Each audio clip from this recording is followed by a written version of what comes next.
Bangla affairs news top 10। Bharat যদি বাংলাদেশের স্বৈরাচারী সরকারকে আশ্রয় দিয়ে দেশের মানুষের বিরাগভাজন হয়ে পড়ে, তাতে বিএনপির কিছুই করার নেই, বিবিসি বাংলাকে বলেছেন বিএনপির ভারপ্রাপ্ত চেয়ারম্যান তারেক রহমান।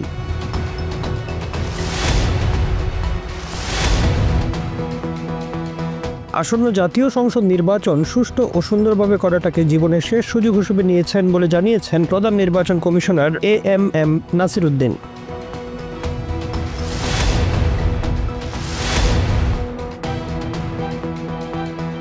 দল হিসেবে আওয়ামী লীগের বিচারের জন্য তদন্ত শুরু করেছে আন্তর্জাতিক অপরাধ ট্রাইব্যুনাল, নিয়োগ দেওয়া হয়েছে তদন্ত কর্মকর্তা।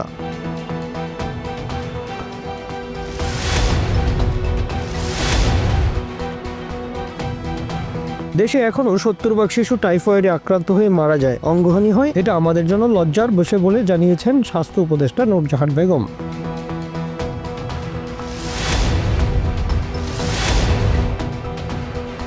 বুয়েট শিক্ষার্থী শহীদ আবরার ফাহাদের ষষ্ঠ শাহাদাত বার্ষিকীতে উদ্বোধন হতে যাচ্ছে আগ্রাসন বিরোধী 8 স্তম্ভ। উদ্বোধন করবেন আবরার ফাহাদের বাবা বরকতুল্লাহ।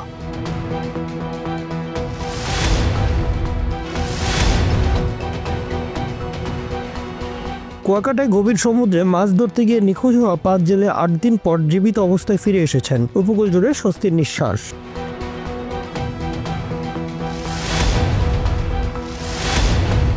বাংলাদেশ বিমান বাহিনীর আধুনিকায়ন এবং জাতীয় আকাশ প্রতিরক্ষাকে শক্তিশালী করতে চীনের তৈরি 20টি J-10 CE মাল্টিরোল যুদ্ধ বিমান কেনার উদ্যোগ নিয়েছে সরকার, ব্যয় হবে 27,000 কোটি টাকা।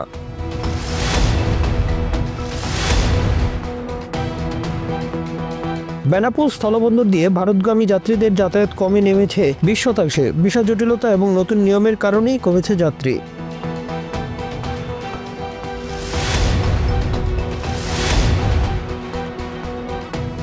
সড়ক দুর্ঘটনার কবলে পড়ে অল্পের জন্য প্রাণে বেঁচেছেন রাশমিকার হবু বর অভিনেতা বিজয় দেবকোন্ডা, পেয়েছেন মাথায় চোট উদ্বিগ্ন অনুরাগীরা।